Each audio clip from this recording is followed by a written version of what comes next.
அடுத்து இன்னொன்று, இல்லத்தரசிகளுக்கு மகிழ்ச்சி தரக்கூடிய இன்னொரு சூப்பர் டூப்பர் வாக்குறுதியும் கொடுத்திருக்கிறோம். என்னது? தாய்மார்கள் சொல்லுங்க, இப்படி சொல்லுங்க. 8000. என்னது? எவ்வளவு ரூபாய் கூப்பன்? அதுதான் 8000 ரூபாய் கூப்பன். இல்லத்தரசிகள் தன்னுடைய வீட்டுக்கு தேவையான லிஸ்ட் போடுற பாருங்க. Washing machine, fridge, TV, grinder, mixie, microwave அவன், இண்டக்ஷன் அடுப்பு போன்ற வீட்டுக்கு தேவையான உபயோகப் பொருட்களை புதுசாக வாங்கவும் அல்லது ஏற்கனவே பயன்படுத்தி வர்ற இத்தகைய பொருட்களை கொடுத்துட்டு அதற்கு பதிலாக வேற வாங்கிக்கவும் இல்லத்தரசி என்ற ஒரு புதிய திட்டம் செயல்படுத்தப்படும். அதில் நீங்கள் வசிக்கிற பகுதியில் உள்ள உங்களுக்கு பிடிச்ச கடைகள்லையே உங்களுக்கு பிடிச்ச கம்பெனி, உங்களுக்கு பிடிச்ச மாடலாக பார்த்து இந்த பொருட்களை நீங்கள் வாங்கிக்கலாம். இன்னைக்கு பார்த்தீங்கன்னா தமிழ்நாடு முழுக்க இந்த திட்டத்தை பற்றி தான் ஒரே பேச்சா இருக்கு. இங்கே பெண்கள் இருக்கிறீங்க, ஒரு சேலை வாங்க கடைக்கு போனால் கூட உங்களுக்கு பிடிச்ச கடையில் உங்களுக்கு பிடிச்ச டிசைன், உங்களுக்கு பிடிச்ச கலரில் வாங்கணும்னு நினைப்பீங்க இல்லையா? அதை இல்லாத கேள்விலாம் கேட்பீங்க. கடைக்காரன் ஒரே ஒரு படம் தான் வாங்க போவீங்க. அந்த ஷோகேஸில் இருக்க எல்லா படத்துக்கு கீழே போட சொல்லி அவனை அழைத்து போய் சலிச்சு போய்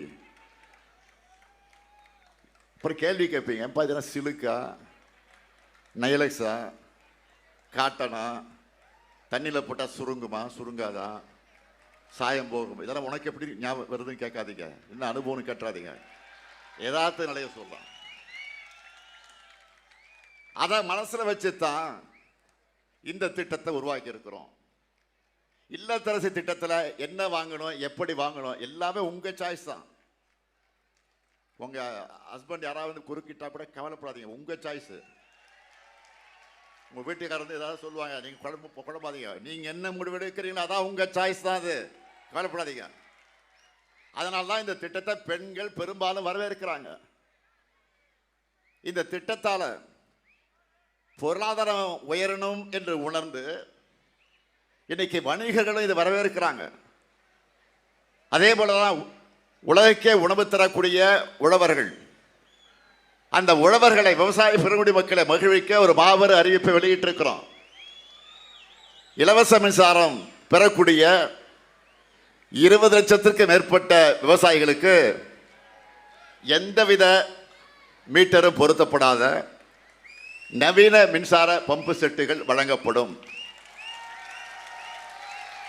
எல்லாரும் பழைய பம்பு செட்டு வச்சிருப்பீங்க.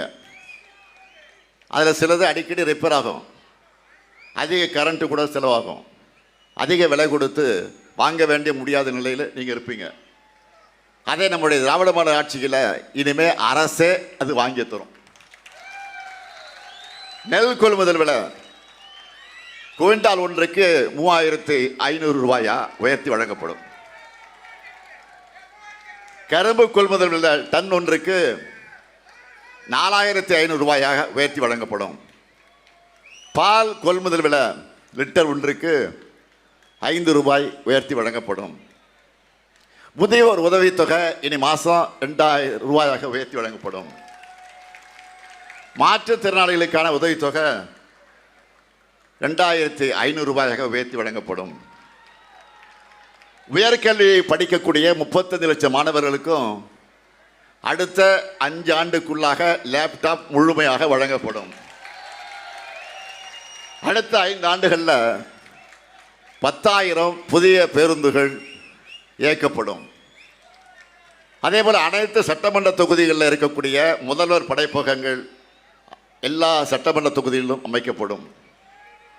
அது மட்டுமல்ல, தென் மாவட்டங்களுக்கான ஒரு சிறப்பு வளர்ச்சி திட்டம் செயல்படுத்தப்படும். தென் மாவட்டங்களுக்கான சிறப்பு வளர்ச்சி திட்டத்தால் தென் மாவட்டங்கள் அனைத்தும் வளரப்போகுது. நாங்கள் சொன்னால் சொன்னதை செய்வோம். நான் கலைஞருடைய மகன், சொன்னதை மறக்கவும் மாட்டேன், மறுக்கவும் மாட்டேன். கடந்த 5 ஆண்டுகளில் தமிழ்நாட்டினுடைய நிதிநிலையை சீராக்கி ஒவ்வொன்றா நாங்கள் நிறைவேற்றி வர திட்டங்கள் அதுக்கு சாட்சி. இப்போ நான் பட்டியலிட்டு சொன்ன மாதிரி தன்னோட சாதனைகள்னு பழனிசாமியால் பட்டியலிட முடியுமா? நிச்சயம் முடியாது. ஏன்னா அதிமுகவோட கடந்த கால தேர்தலுக்கு என்னெல்லாம் சொன்னாங்க அதெல்லாம் வந்துச்சா? சென்னை முதல் கன்னியாகுமரி வரை கடலோர சாலை திட்டம் சொன்னாங்க, என்னாச்சு? இல்லை. தென் தமிழகத்தில் ஏரோ பார்க் சொன்னாங்க, எங்க ஏரோ பார்க் எங்க? இல்லை. 10 ஆடை அலங்கார பூங்காக்கள் வந்துச்சா? 58 வயசுக்கு மேற்பட்டவங்களுக்கு இலவச பஸ் பாஸ் யாராவது ஒருத்தருக்காவது கொடுத்துருக்காங்களா? எல்லா குடும்ப அட்டைதாரர்களுக்கும் செல்போன் வழங்குன்னு சொன்னாங்களே, யாருக்காவது கொடுத்துருக்காங்களா? பொது இடங்கள்ல இலவச வைஃபைன்னு சொன்னது என்னாச்சு? அதுவும் இல்லை. அனைத்து ஊராட்சி ஒன்றியங்களையும் அம்மா இருசக்கர வாகன பழுதுபார்க்கு பயிற்சி மையம் அப்படின்னு சொன்னாங்களே, அது எந்த ஊர்லயாவது இருக்கா? அனைத்து பெண்களுக்கு ஸ்கூட்டர் கொடுப்பேன்னு சொன்னாங்களே, கொடுத்தாங்களா? இன்னும் பெரிய லிஸ்டே இருக்கு. இன்னும் சொல்லணும்னா ஏற்கனவே செயல்பாட்டில் இருந்த திட்டங்களுக்கு கூட முழு விழா நடத்துறவங்க தான் அதிமுக, உதவாக்கர பழனிசாமி. இப்படி தன்னுடைய 10 ஆண்டு கால ஆட்சியில் தமிழ்நாட்டை எல்லா துறையிலையும் படுகொழியில் தள்ளின அதிமுகவும் இந்தியாவை வரலாறு காணாத சரிவுக்கு கொண்டு போயிட்டு இருக்கக்கூடிய பாஜகவும் சேர்ந்து அமைச்சரிக்கக்கூடிய இந்த கூட்டணிக்கு இந்த தேர்தலையும் வழக்கம் போல படுதோல்வியைத்தான் நீங்க பரிசா தரணும். தயாராயிட்டீங்களா? டபுள் இன்ஜின் டப்பா இன்ஜின் வர்ற அவங்கள தமிழ்நாட்டுக்குள்ள அனுமதிக்க கூடாது. என்டிஏ என்பது மக்களை பற்றி துளியும் கவலைப்படாத ஒரு கூட்டணி. பணமதிப்பிழப்பு நடவடிக்கைன்னு ஏழைகளுடைய சுருக்கு பையில் இருந்து கூட பணத்தை உருவானாங்க. மக்கள் எல்லாரும் ஏடிஎம் வாசலில் போய் நின்னாங்க. கொரோனா காலத்தில் தட்டை தட்டுங்க, மணியை ஆட்டுங்கன்னு ஆக்சிஜன் சிலிண்டருக்கு வரிசையில காக்க விட்டாங்க. இப்போ மக்கள் எதுக்காக காத்துக்கிட்டு இருக்கீங்க? சமையல் சிலிண்டருக்காக காக்க வச்சிருக்கிறார் பிரதமர் மோடி. இன்றைக்கு நாட்டு மக்கள் முழுக்க ஒரே குரல் என்ன கேட்குறாங்க? நாட்டில் இருக்கக்கூடிய மக்கள் எல்லாம் ஒரே குரல் இப்போ என்ன கேட்டுட்டு இருக்காங்கன்னா, மோடிஜி வேர் இஸ் எல்பிஜி கேட்குறாங்க. மோடிஜி வேர் இஸ் எல்பிஜின்னு கேட்குறாங்க. இதுக்கு பிரதமர்கிட்ட பதில் இருக்கா? இந்த லட்சணத்தில் தொடர்ந்து சிலிண்டர் விலை, பெட்ரோல் விலை, டோல்கேட் கட்டணம்னு உயர்த்திக்கிட்டே இருக்காங்க. இந்த சிலிண்டர் தட்டுப்பாட்டால் மூடப்படுகிற ஓட்டல்களும் அதனால் வாழ்வாதாரத்தை இழந்திருக்கக்கூடிய குடும்பங்களுக்கும் பிரதமர் என்ன பதில் சொல்ல போகிறார்? தேர்தல் காலத்திலேயே இப்படி விலையை உயர்த்தினாங்கன்னா தேர்தல் முடிந்ததற்கு பிறகு எப்படி ஏற்றுவாங்க? அதையெல்லாம் எதிர்த்து குரல் கொடுக்க தொடை நடுங்கி பழனிசாமிக்கு தெம்பு இருக்கா? அதெல்லாம் எதிர்த்து கேட்க இப்படிப்பட்டவங்களை நம்ம தமிழ்நாட்டுக்குள்ள அனுமதிக்கணுமா? இன்னொரு முக்கியமான பிரச்சனை, நீங்க படிச்சிருப்பீங்க பத்திரிகையில், நேற்று சிபிஎஸ்இ பாடத்திட்டத்தில் 6ஆம் வகுப்பிலிருந்து மும்மொழி கொள்கை கட்டாயம்னு அறிவிச்சிருக்காங்க.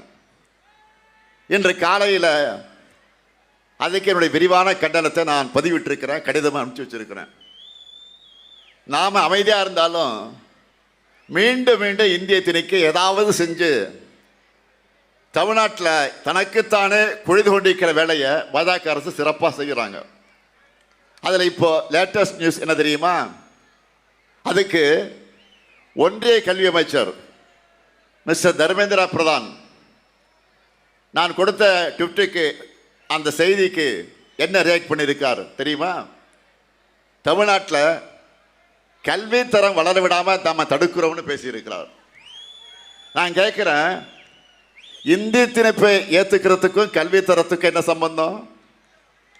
அது மட்டும் இல்லை, ஏற்கனவே இந்தி திணிப்பை ஏற்றுக்காமல் இருக்கோம்னு நமக்கான கல்வி நிதியை இன்று வரை விடுவிக்காமல் இருப்பவர் தான் இந்த தர்மேந்திர பிரதான் அவர்கள். அது மட்டும் இல்லை, தமிழ்நாட்டில் மும்மொழி கொள்கை, இந்தி கொள்கையை உள்ளே விடலை என்ற காரணத்துக்காகவே தமிழர்களை நாகரிகம் இல்லாதவர்கள்னு நாவடக்கு இல்லாமல் நாடாளுமன்றத்திலே பேசி அதற்கு பிறகு மன்னிப்பு கேட்டவர் தான் இந்த பிரதான் அவர்கள். நான் அவருக்கும் பிரதமர் மோடி அவர்களுக்கும் அமித்ஷா அவர்களுக்கும் ஒரு ஓப்பன் சேலஞ்ச் பண்றேன். தமிழ்நாட்டுக்கு நீங்க பிரச்சாரத்துக்கு வரும்போது தமிழ்நாட்டில் மும்மொழி கொள்கையை அமல்படுத்துவோம்னு சொல்லி பிரச்சாரம் பண்ண உங்களுக்கு தைரியம் இருக்கா? உங்கள் யாருக்காவது தைரியம் இருக்கா? வாங்க வந்து பேசுங்க, பார்க்கலாம். தமிழ்நாட்டின் எதிர்க்கட்சி தலைவர் பழனிசாமி அவர்களே, உங்களுக்கு வெக்கம், மானம், சூடு, சொர்ணம் இருந்தால், ஒருவேளை இருந்தா கட்சி கொடியில் அண்ணா படம் வச்சிருக்கீங்களே, இருமொழி கொள்கை தான் அதிமுக கொள்கைன்னு பேசுறீங்களே, மும்மொழி கொள்கை தொடர்பான அமைச்சர் தர்மேந்திர பிரதானுடைய கருத்தை கண்டிச்சு உங்களால் அதை திரும்ப பெற வைக்க முடியுமா? சவால் விடுகிறேன். அவர் கூட்டணி தானே, அந்த கூட்டணி தானே இருக்காரு, முடியுமா சொல்லுங்க? இந்தியை கட்டாயமாக திணிக்கிற பிஎம்ஸ்ரீ பள்ளியை தமிழ்நாட்டுக்குள் அனுமதிக்காம திமுக அரசு தடுக்குதுன்னு அதை வேற அமைச்சர் பிரதான குற்றம் சாட்டுகிறார். இப்படி சொன்னா இந்த தமிழ்நாட்டில் இந்த ஸ்டாலினுக்காக ஆதரவு இன்னும் அதிகரிக்குமே தவிர குறையாது. நீங்க இன்னும் இதை புரிஞ்சிக்காம இருக்கிறதா காரணத்தினால்தான் இப்போ வரைக்கும் நோட்டா கூட போட்டுக்கிட்டு இருக்கீங்க. இந்தியாவில் அதிக பள்ளிகளில் அறிவியல் ஆய்வகங்கள் இருப்பது தமிழ்நாட்டில் தான். மாவட்டந்தோறும் மாடல் ஸ்கூலை திறந்திருக்கிறோம். 19 லட்சம் மாணவர்களுக்கு காலை உணவு வழங்குகிறோம். எல்லா பள்ளிகளையும் ஸ்மார்ட் வகுப்பு அமைச்சிருக்கிறோம். இப்படிப்பட்ட தமிழ்நாட்டிலையா கல்வித்தரம் சரியில்லை? எங்க வந்து என்ன பேசிக்கிட்டு இருக்கீங்க? நான் தமிழ்நாடு அணி வெர்சஸ் டெல்லி அணின்னு சொல்லும் போதெல்லாம் ஏன் அப்படி சொல்றீங்கன்னு பழனிசாமி கேட்பாரு. இப்ப புரியுதா?